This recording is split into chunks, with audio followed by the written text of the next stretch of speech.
And what does our Imam teach us in relation to Bidah? Imam Ahl Sunnah. And how does he teach us to love the Prophet ﷺ? Because today we hear rumors, we hear stories that if you love him too much, then you have reached the level of shirk.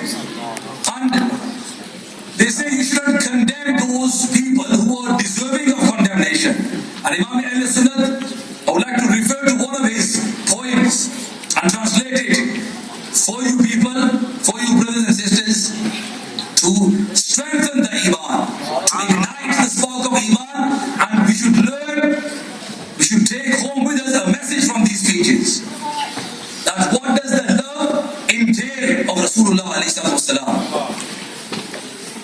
What does the ta'zeem entail? And Allah Hazrat, he says that I learned how to write Naat Pak. He was an ocean of excellences, he had an ocean of knowledge. An expert in over 50 odd disciplines. One of his expertise was to also write Naat Pak, the goddess of forgiveness. So if you read that with understanding, you will become a true devotee of Rasulullah alayhi salatu wasalam. You don't see many authors today who also strongly refute and condemn the enemies of Allah and Rasulullah alayhi salatu wasalam. But Allah Hazrat, he did that in his poetry. And he says, people say he was too harsh. The very young son of Nazakat by Jamil Sahab, he was very beautifully saying in his talk, may Allah bless him with further knowledge and make him into a great alim deen like his ustad, that Allah Hazrat was too harsh. Allah Hazrat says that I learned how to write Naat from the Quran itself. So our question to such people is that, is the Quran harsh? Na'udhu-billah, does it teach harshness? Of course not. Allah Hazrat says that we have three types of enemies. One is your direct enemy, and one is the enemy of your beloved, they are also your enemy. And the third one is the friend of your enemy. The friend of your enemy, because he is your enemy's friend, so he's closer to your enemy than you. They are also your enemies. Likewise, he says that there are three different categories of love. What does love entail? And let us look at the Quran. Let us peruse the Quran. There are ayats of the Quran wherein Allah Azza wa Jal is directly praised and commended. Such as the introductory verse of Surah Al-Fatiha, Alhamdulillahi Rabbil Alameen. All praises of Allah Azza wa Jal, the Lord, the sustainer of all creation. This is direct praise of Allah subhanahu wa ta'ala. Allahu nuru samawati wal ard. Allah the nur, the special, unique light of the heavens and the earth. And there is direct praise of the beloved of Allah subhanahu wa ta'ala, Rasulullah alayhi salatu wasalam. Although the whole Quran, it commends and praises Allah subhanahu wa ta'ala, as it is the unique kalam of Allah subhanahu wa ta'ala. We receive tremendous virtues, units of reward for each and every letter that we read, there is no doubt. But some ayats more blatantly glorify and praise Allah subhanahu wa ta'ala. There is no doubt in this. Some ayats, they directly praise Rasulullah alayhi salatu wasalam, such as وَمَا أَرْسَلْنَاكَ إِلَّا رَحْمَةً لِلْعَالَمِينَ إِنَّكَ لَعَلَىٰ خُلُقٍ عَظِيمٍ. And the special servants of Rasulullah also praised and commended by Allah. أَلَا إِنَّ أَوْلِيَاءَ اللَّهِ لَا خَوْفٌ عَلَيْهِمْ وَلَا هُمْ يَحْزَنُونَ. So those who are the beloved of Allah, they are praised, and the beloved of the beloved are also praised. But there is another way in which you praise Rasulullah alayhi salatu wasalam, and that is by condemning the enemies of Rasulullah alayhi salatu wasalam. This is also part and parcel of having love for Allah Azza wa Jalla and for Rasulullah alayhi salatu wasalam. Today we see people today, they want to stay hush-hush about the enemies. They want to sweep the dust under the carpet, the rubbish and filth under the carpet, and they say, no, no, no, you are spreading hatred. And look at what the Quran teaches us. The Quran, it openly condemns these people. Look at Abu Lahab, the uncle of Rasulullah alayhi salatu wasalam. He is not spared. Tabbat yada Abi Lahabin wa tab. He was a staunch enemy of Rasulullah. Allah Azza wa Jal, he announces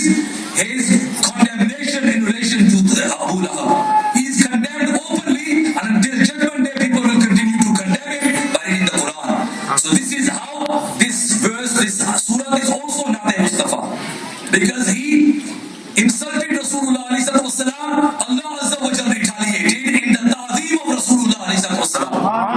The munafiqs are openly condemned. Innal munafiqina fi ad-darki al-asfali min an-nar. That the hypocrites, they are in the lowest dungeon of hell. They are in the lowest dungeon of hell. So much so that a whole surah has been revealed in condemnation and in exposing the hypocrites. Surah Munafiqun. That when such people who are not true believers, they claim to be believers, Allah Azza wa Jalla does not accept their faith, their conviction. He says, إِذَا جَاءَكَ الْمُنَافِقُونَ قَالُوا نَشْهَدُ إِنَّكَ لَرَسُولُ اللَّهِ وَاللَّهُ يَعْلَمُ إِنَّكَ لَرَسُولُهُ وَاللَّهُ يَشْهَدُ إِنَّ الْمُنَافِقِينَ لَكَاذِبُونَ. So these people are condemned likewise. Because he is our Imam, he is the Imam Ahl Sunnah. And the ishq that we have for Rasulullah alayhi salatu wasalam, the ta'zeem that we have should be like the ta'zeem that was with once with the Sahaba. The love that we have should be like the love that was with the Sahaba Kiram, who are our criterion of Iman as appointed by Allah subhanahu wa ta'ala in the Holy Quran. Kalamullah. How did they love him? How did they express their ta'zeem, their veneration to the Prophet alayhi salatu wasalam? Because this is an issue which directly concerns our aqidah, and aqaid are far more important than a'mal. They are much more important than your a'mal. And some people, to promote interfaith, they say respect all religions. But to respect other religions is an act of infidelity. It is an act of kufr. We are simply required to tolerate their existence. This is what we are required to do. Ignore them. They exist, yeah. So such people, they are not promoting interfaith, but they are in reality anti-faith. They are anti-iman, not interfaith, but anti-faith. That's what these people are doing. And they are losing their own iman just to promote interfaith. So we do not want to be part of such interfaith dialogues. Because we must secure, protect and preserve this iman that we have.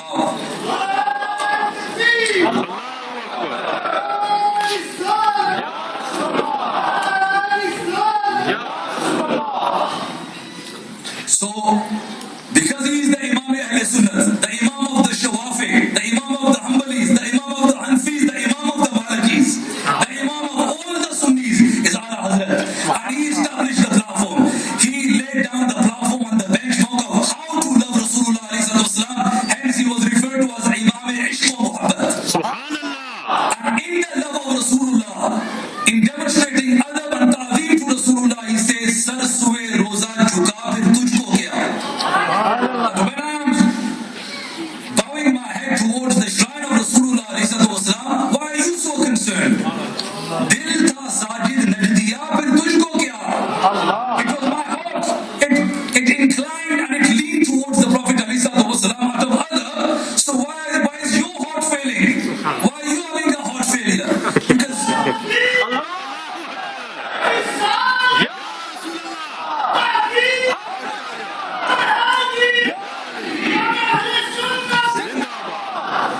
so he also directly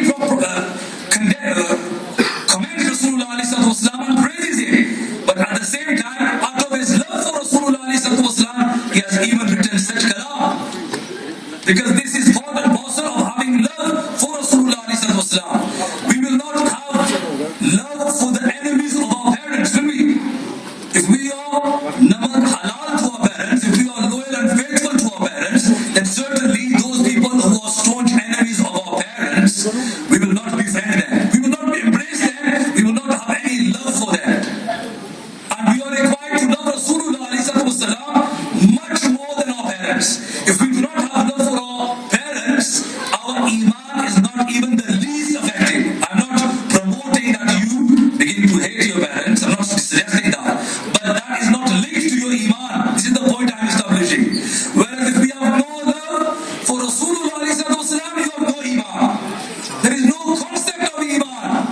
Surah Tawbah ayat number 33 and 34. It says that you are required to love Allah and Rasulullah more than all your relatives. Because of the shortage of time, I cannot make full references.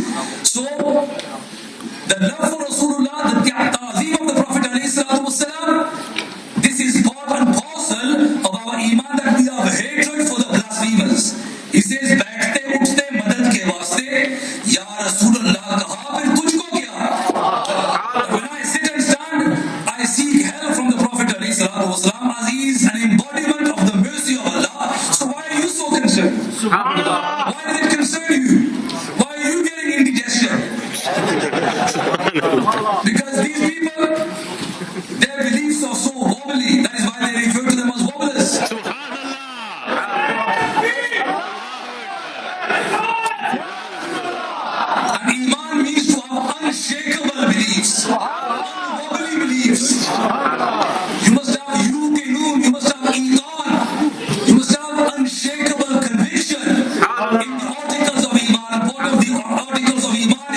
says that unko tamlik malikul mulk se, that he has been declared as a Malik from Allah subhanahu wa ta'ala. Malik e alam kaha phir tujhko kya? We say that he is the Malik because Allah azza wa jalla has declared him as the Malik. Then why are you so concerned? Or you a believer or you are an infidel? And then he says कि उनके नामे पाक पर दिल जान माल, उनके नामे पाक पर दिल जान माल, नजदिया सब तक दिया फिर तुझको क्या? He said that I sacrifice everything, heart, mind, body and soul. I've sacrificed it all on the blessed, sacred, unique name of Rasulullah. But why are you so concerned? Why does it concern you? Then he says, Ya ibadi keh ke humko shane. He's explaining to us what our aqidah should be. Ya ibadi keh ke humko shane, apna banda kar liya phir tujhko kya? He said that the Prophet ﷺ, he called us his devotees. Because ibad also means the servant, the slave, not creation. In this context, it doesn't mean creation, it means the servant. Like Abdul Mustafa, which was one of the titles that Allah Hazrat gave himself. And even the Sahaba used to refer to themselves as the Abd of Rasulullah, meaning the servant of Rasulullah. So he says, Ya ibadi keh ke humko shane. Kisko? Humko shane, apna banda kar liya. Not to them, phir tujhko kya? And then he says, Diyo ke bando se kab hai ye khitab? Dev ke bandon se kab, because they belong to Deoband. And this Deo means, what does it mean? It means shaitan. It means shaitan, it means jinn. That people, this is a coincidence that they even belong to, and they, a branch of these people, the deviants, they come from Deoband. So he addresses them and bitterly attacks them. Because this is part and parcel of having love for Rasulullah, having loyalty and faith to Rasulullah, that you do not remain hush hush and quiet to his enemies. But you must have hatred to those who are blasphemers to Rasulullah alayhi salatu wasalam. He says they are not even being addressed. Dev ke bandon se kab hai ye khitab? Tu unka hai na tha phir tujhko kya? Not his, nor were you ever his. Because they themselves have disowned and disconnected themselves. They have severed their ties with Rasulullah alayhi salatu wasalam, and they have befriended their deviant ulama such as Ashraf Ali Thanvi, Qasim Nanotwi, Khalil Ahmad Ambedkar, Rashid Gangohi. These people, they have befriended and established ties with Muhammad ibn Abdul Wahab Najdi. Their loyalty is to them, and they will be with such people on the day of judgment. Al-Maru ma'a man ahabba. Whereas we will be in the company and service of Rasulullah sallallahu alaihi wasallam. Imam Ahle Sunnah, Imam Ishq wa Muhabbat, we will be with such people. So he says, you're not even being addressed. And then he says, Najdi marda hai ke kyun ta'zim ki? Najdi marda hai, and the Najdi is dying, he's having heart failure. All his body is failing because he does not want the Sunni to engage in the ta'zim Mustafa. To please him, to please his kind. Whereas are we going to listen to him, or are we going to comply with the commands of Allah in the Quran when it says tu'azziruhu wa tuwaqqiruhu? When it says that la tuqaddimu bayna yaday Allahi wa rasulihi. When it says be grateful to the blessings of Allah, washkuru ni'matallahi in kuntum iyyahu ta'budun. When it says fadhkuru ala Allahi la'allakum tuflihun, that remember the blessings of Allah if you want to prosper. If you want to prosper, then remember the blessings of Allah. So he says that he Najdi marda hai ki kyun ta'zim thi? Are ye hamara deen tha phir tujhko kya? You can have your deen, your so-called fabricated, misguided deen, that is mubarak to you, our deen is mubarak to us. And then he says, Deo tujhse khush hai, phir hum kya kare? If your shaitans are pleased with you, then what shall we do? Are humse razi hai Khuda, phir tujhko kya?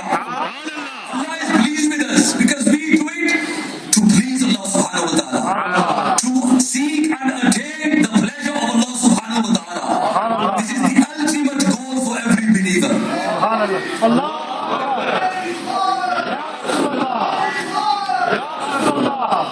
we do it as the Quran says, as the Sahaba did, يَبْتَغُونَ فَضْلًا مِنَ اللَّهِ وَرِضْوَانًا. This is what our aim should be. Whatever acts of worship that we do it to attain the rida of Allah subhanahu wa ta'ala.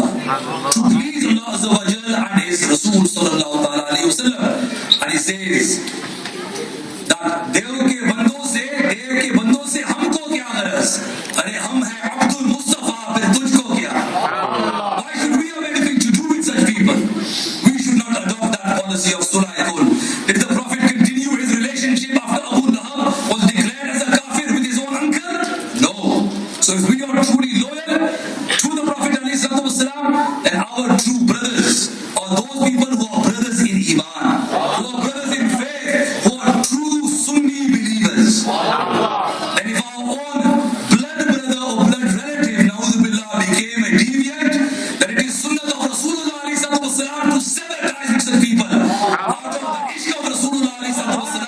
And we learn this from Surah Lahab, Tabbat yada Abi Lahabin wa tab. Subhanallah. So this is what you need to be learning, what we need to learn, what authentic Iman is all about. And then he says in the Maqta that teri dozak se to kuch chira nahi. Allah addresses such people and says that I haven't taken anything from your hell because hum Rasulullah ke Jannat Rasulullah. Subhanallah. Such people who are deviants and hypocrites, they are going to be going in the lowest dungeon of hell, who do not acknowledge the excellencies of Rasulullah ﷺ, who are blasphemers. He says, तेरी दोज़ख से तो कुछ छीना नहीं, खुल्द में पहुंचा रज़ा फिर तुझको क्या? Through his beautiful aqidah and belief, he, out of tahdith ne'mat, he says that I have made it to paradise. And if we also are true muqtadis, if we are true devotees of Allah Azza, then we should follow him in this respect also. We should not compromise with any other version of Islam which takes you away from the truthful Islam, which takes you away from the truthful Islam and towards deviancy, towards hypocrisy. So where people need to be condemned, then it is part and parcel of Iman to condemn such people. And where do we learn this from? We learn it from the Sahaba Kiram. The Prophet alayhi salatu wassalam, as we already know that we are doing this gathering, it is done to express our thankfulness to Allah subhanahu wa ta'ala. And the dhikr of the Prophet alayhi salatu wassalam, it is mentioned in a hadith quoted by Imam Jalaluddin Suyuti in his Jami' Saghir, that dhikrul anbiya'i min al-ibadati, that it is part and parcel of worshipping Allah Azza wa Jal, to talk about the greatness of Rasulullah alayhi salatu wassalam, to remember his excellencies and his virtues, and to express our gratitude to Allah Azza wa Jal for the ultimate ni'mah that he bestowed upon us. So this, it will not go unrewarded, and this will inshallah strengthen our Iman. The Prophet ﷺ, he says, in relation to his Sahaba, in relation to the hadith that was also quoted earlier of the 73 sects, that the only path which is upon guidance is ma'ana alayhi wa ashabi, the path that I am upon and my ashab, my congregation. Now, I ask you the question, that wasn't the path of the Prophet ﷺ sufficient? He said, ma'ana alayhi, the path that I am upon. Why did the Prophet ﷺ say, wa ashabi? Why did the Prophet say that? Wa ashabi. Because the Prophet ﷺ, he is the one who is providing to us the qanun, the laws of the Quran and the Sunnah. But the implementation, we will learn from the Khulafai Rashideen. We will learn from the Sahaba Kiram. He says in another hadith, alaykum bi sunnati wa sunnatil Khulafai Rashideen al-Mahdiyyin. Subhanallah. Binding upon you is my sunnah. My ways are binding upon you, they are mandatory upon you. And the ways of my Khulafai Rashideen, the four illustrious Sahaba Kiram, the Khulafai Arba, namely Hazrat Abu Bakr Siddiq, Hazrat Farooq A'zam, Hazrat Uthman Ghani, Hazrat Ali, Ridwanullahi alayhim ajma'in, their ways are also binding upon you. Because how would we know how we are supposed to comply with such verses where Allah subhanahu wa ta'ala has said, قُلْ إِن كُنْتُمْ تُحِبُّونَ اللَّهَ فَاتَّبِعُونِي يُحْبِبْكُمُ اللَّهُ. Declare, O beloved, if you claim to love Allah, then follow me. Obviously the Prophet ﷺ, he is not going to follow himself, so he is not being addressed there. But the Sahaba Kiram and the general Muslimin who are yet to come until the judgment, the hukam is arm. They are all being addressed. And how will we do ittiba? By not going before Rasulullah ﷺ, as mentioned in Surah Al-Hujurat, that la tuqaddimu bayna yaday Allahi wa rasuli. Even in acts of worship, we will not do anything before the Messenger of Allah. As when some people did that unknowingly, it was nullified by Allah subhanahu wa ta'ala. Allah Azza wa Jalla does not even tolerate acts of worship that are done before His beloved Habib sallallahu alayhi wa sallam. How will He tolerate anything else? So, la tuqaddimu bayna yaday Allahi wa rasuli. So, Allah Azza wa Jalla said that the Prophet alayhi salatu wa salam is saying, ittabi'uni, follow me.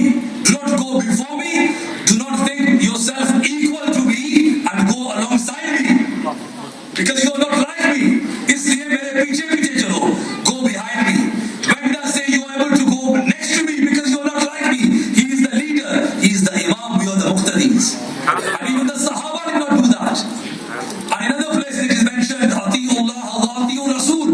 So you will be given the law by the Prophet ﷺ, by Allah Azza wa Jal. But to implement that law, we will not consult the deviant Wahhabi, but we will consult the Wahhabi, the Sahabi Rasul. The Sahabi, because they have been appointed by Rasulullah ﷺ as Ashabi kan nujum, فَبِأَيِّهِ مُقْتَدَيْتُمْ اِهْتَدَيْتُمْ. That my Sahaba, they are like stars of guidance. Whichever among them you will follow, then you will be guided. Be guided. And the Sahaba Kiram, they were not miserly or stingy in demonstrating veneration to the Prophet ﷺ, in doing other. The Sahaba Kiram, they exercise mubalagha. But this mubalagha, it is part and parcel of complying with the command of Allah Azza wa Jalla of tu'azziruhu wa tuwaqqiruhu. Because if this was too much, then the Prophet ﷺ, he would have stopped the Sahaba. He would have stopped them because he's the Sharia ﷺ, and he would have said that stop this. This is bid'ah. This is shirk. This is haram. Who understood Islam more? The Prophet ﷺ or the present day so-called deviant scholars who are trying and who are striving, fighting tooth and nail to lessen the maqam and adab of Rasulullah ﷺ. But they will never succeed. They will never succeed because Allah Azza wa Jal has taken it in His own hands. It is in the care of Allah subhanahu wa ta'ala. And we are the jama'at, and the yadullahi ala al-jama'ati. The greatest amount of believers are the Ahlul Sunnah wal Jama'ah upon the globe of the earth. Subhanallah. And we will remain the greatest congregation. Allahu Akbar.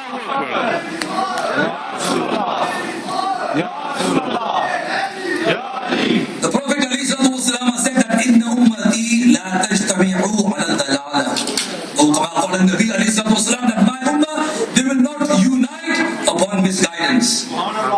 So these Milad gatherings, they are, you could say, an illustration of warafa'na laka dhikra. Being done globally, not just in Halifax, not just in Blackburn or Bradford or other parts of the UK, but globally.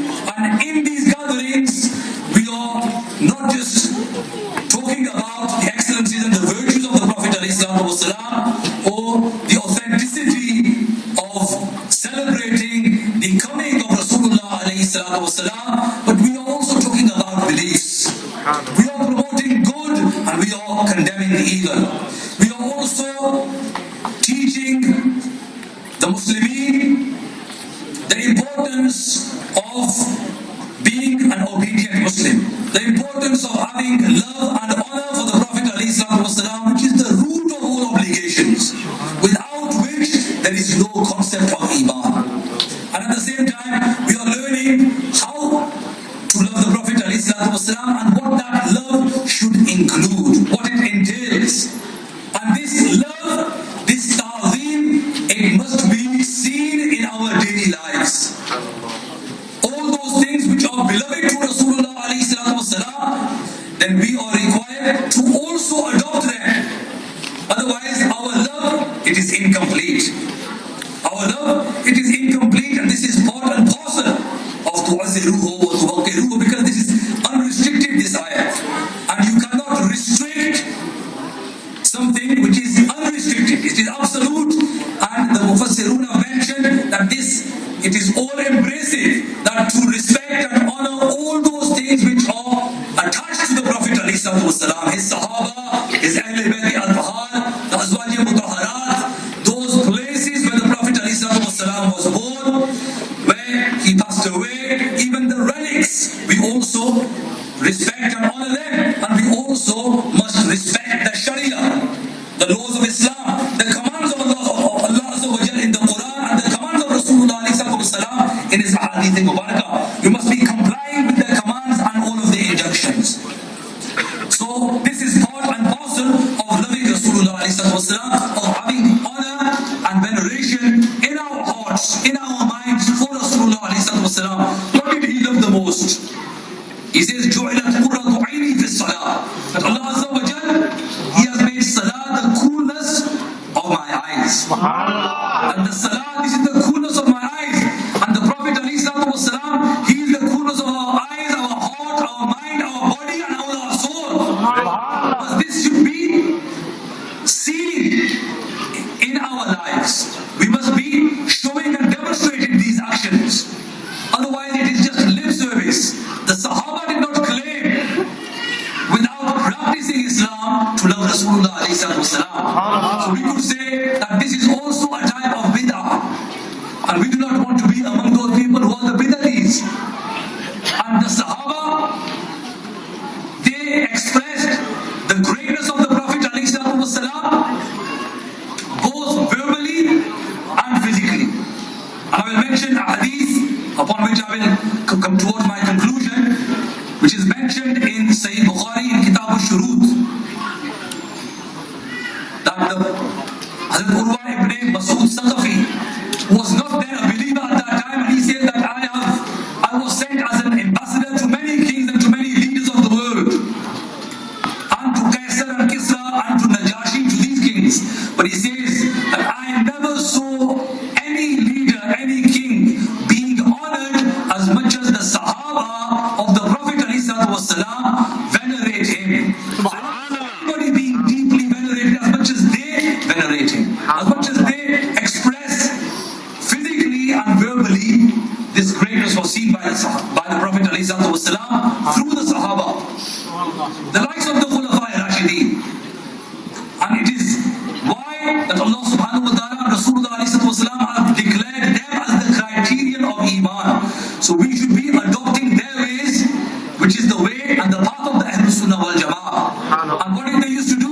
And when the Prophet ﷺ, he would spit, they would gather that saliva and rub that saliva over their faces, bodies. And when he would make a command, they would rush to serve him. When the Prophet ﷺ would do wuzu, and they would rush, they would not even let a single drop of water hit the floor, but they would catch that water, they would gather that water, rub it over their bodies. As tabarruk. This was the way of the Sahaba.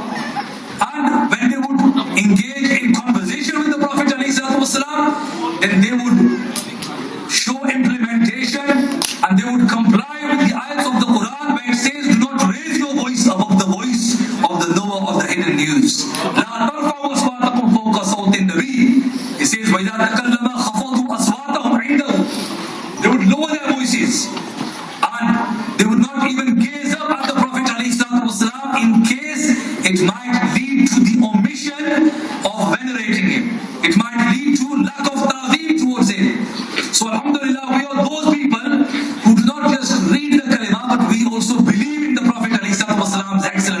We are those people who do not say that the Prophet is the Nabi of Allah, because these people, they say yes, he is a Nabi of Allah, but he doesn't know the Nubuwwat. Na'udhu. What kind of logic is this?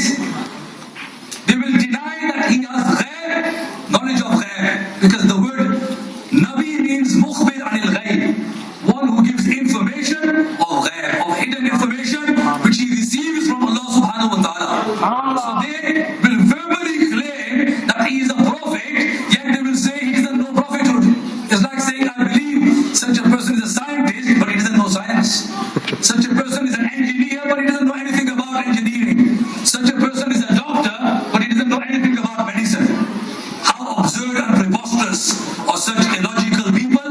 So it is not surprising that they have been referred to as people who have no aqal. बेशक अकल होती तो खुदा से ना लड़ाई लेते.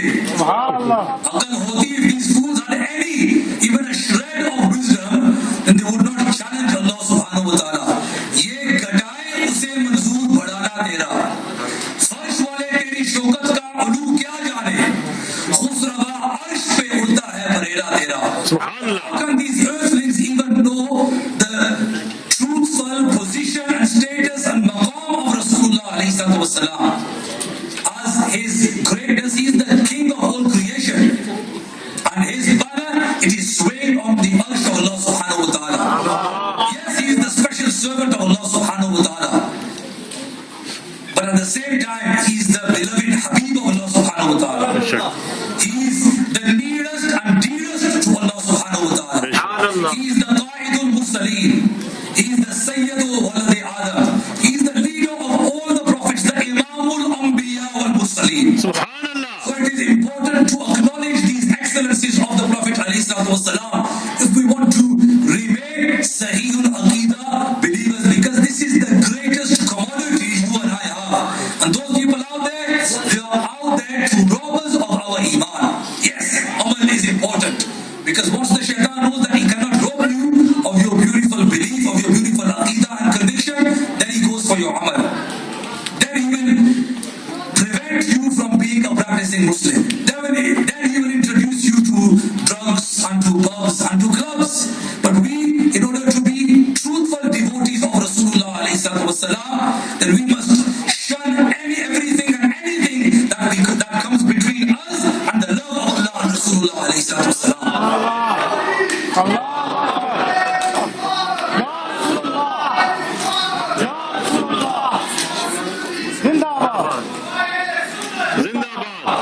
So this is what celebration is all about. And bid'ah, according to our Islam, our Imams, like Imam Nawawi wrote the Sharah of Muslim Sharif, Imam Shafi, Mullah Ali Qari alayhi rahmah, who is a great mujaddid of his time, and Hazrat Sheikh Abdul Haq Muhaddis Delhi in Ashir al-Lam'at, he also mentions this.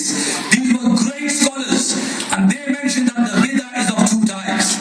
And the bid'ah sayyah is that bid'ah which undermines or weakens one's deen, or lessens the importance or removes the sunnah. That is the true bid'ah. That is a bid'ah sayyah.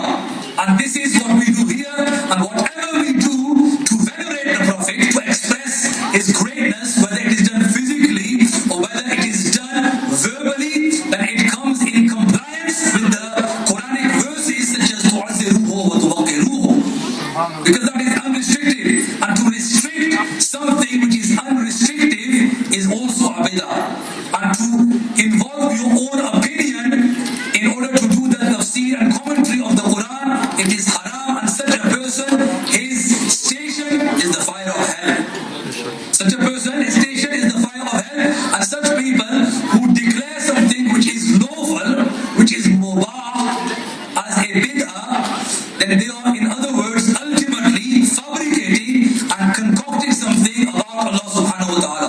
And the Quran says, فَمَنْ أَظْلَمُ مِمَّنِ افْتَرَى عَلَى اللَّهِ الْكَذِبِ. Then who can be more unjust and cruel than that person who has fabricated about Allah subhanahu wa ta'ala by saying something and saying to something which was mubah and permissible, that it is not permissible. To say that it is haram to something which is lawful, moreover it is mustahab. And in these, when someone, and the fuqaha said that when something which is mubah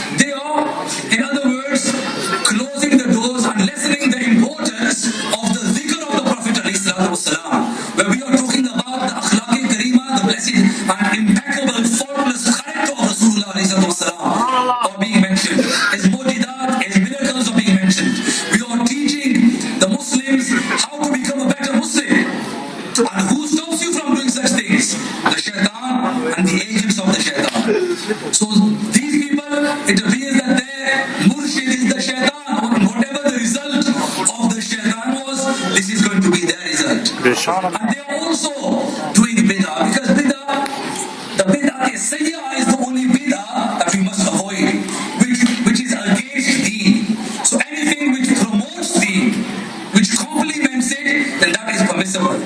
Sometimes it is wajib to do that, like learning about sarf and nahw. So there are many bid'ahs that are being done even by those people, but it is because they have this animosity, they have personal animosity against the dhikr of the Prophet ﷺ. They will not strive to stop people from becoming drug addicts, from becoming adulterers, from becoming evildoers and fasiq and fajir, but they will fight tooth and nail to lessen the importance of the Prophet ﷺ, to lessen the dhikr of the Prophet ﷺ, whereas Allah Azza wa Jal, He Himself has promoted it. He Himself has spoken about the coming of the Prophet ﷺ.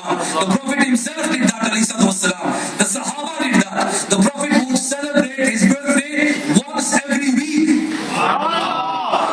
And when a kafir, a blatant kafir like Abu Lahab did this, mentioned in Bukhari again, then it is not the normal practice of Allah subhanahu wa ta'ala to reward the non-believers, but every Monday, even he is given respite from punishment because he celebrated the coming of his nephew in the world.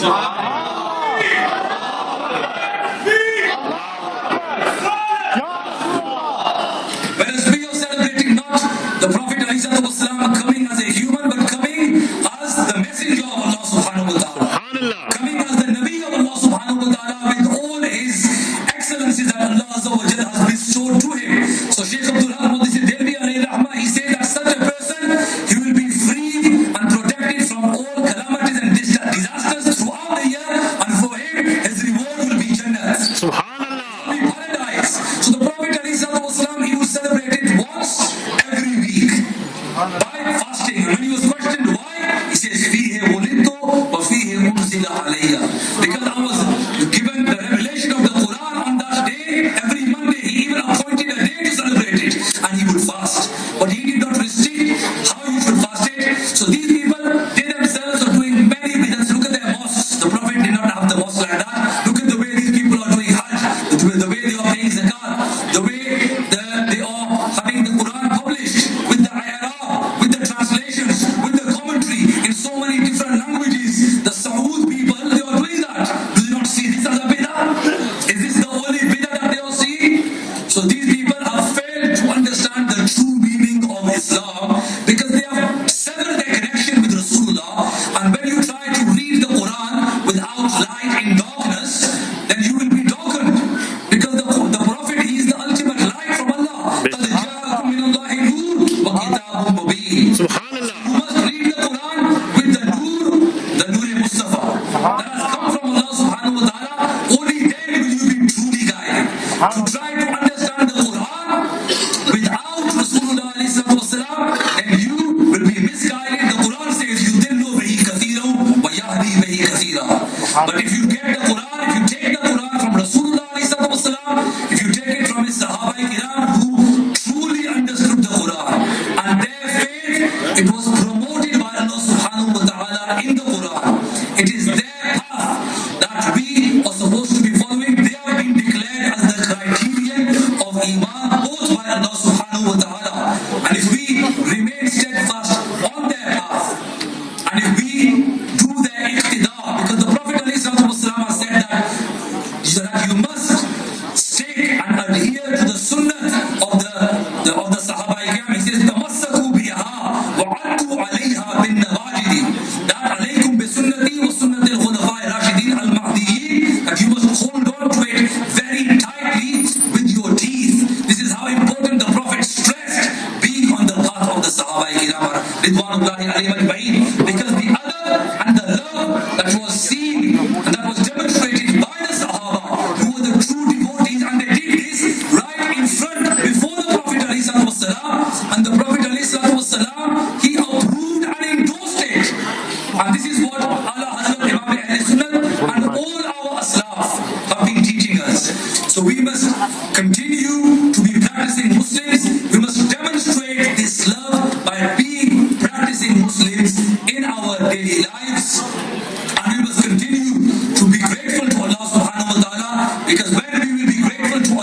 for making us true believers, for making us those believers having the iman that was once with the Sahaba, having the love that was once with the Sahaba. And Allah Azza wa Jal says that अगर तुम मेरा शुक्र करोगे तो मैं तुम्हारे लिए उस नेमत को बढ़ा दूंगा. Line शकरतुम लाज़ीदन्नकुम. So then he will increase the love for Rasulullah alayhi salatu wassalam. He will increase the adab for Rasulullah alayhi salatu wassalam. And then once our love and adab is increased, then our iman will be kamil. And it can only be kamil and mukammal when we have this love and adab for Rasulullah alayhi salatu wassalam. I will finish by saying this couplet of Ala Hazrat कि हशर तक डालेंगे हम पैदाइशे मौला की धूप. मिसले फारस नजद के कलए गिराते जाएंगे और खाक हो जाए अदू जलकर, मगर हमको रजा दम में जब तक दम है जिक्र उनका सुनाते जाएंगे. आखिर दावाना अल्हम्दुलिल्लाहि रब्बिल आलमीन.